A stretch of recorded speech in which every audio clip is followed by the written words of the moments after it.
Bentornati ancora una volta. La scorsa, volta ci siamo lasciati che il volto dell'operatore sanitario molto preoccupato perché il suo monitor ha suonato, diciamo così, nuovamente l'allarme, in quanto il mio ritmo cardiaco risultava circa 18. Così mi svegliò chiedendomi espressamente di chiamare al telefono mia moglie per metterla a conoscenza, nonostante le dissi che mia moglie stava a quell'ora dormendo. L'operatore non volle sentire ragione.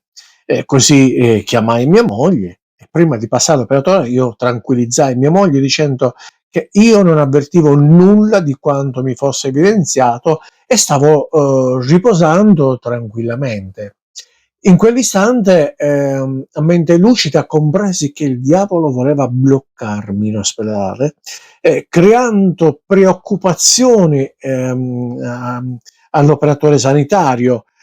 Quella notte era tra il giovedì e il venerdì. Il giovedì era stato programmato le dimissioni dell'ospedale per il venerdì, in quanto domenica ero stato invitato a partecipare in un battesimo in acqua di un mio caro amico nella fede.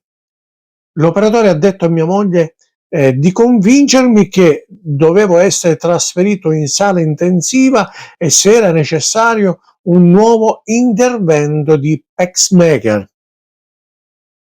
Mentre venivo trasportato in sala intensiva, io presi autorità spirituali dicendo: Satana, so che tu mi vuoi bloccare, ma io vengo contro di te nel nome di Gesù e io non ho nulla di quanto ha riscontrato il medico del reparto. Così quella notte io continuai a riposare in sala intensiva. Venerdì mattina il medico della sala intensiva mi disse: per noi il monitoraggio è andato bene, non c'è necessità di rimanere in questo reparto. Ma nonostante l'ok del medico di sala intensiva, il medico del reparto voleva convincermi a rimanere per accettare l'impianto del pacemaker. Io dissi no, io credo per fede nelle promesse di Dio, non accetto questo intervento.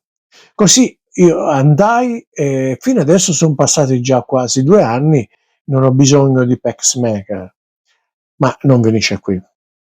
Nel prossimo video continuerò la mia testimonianza.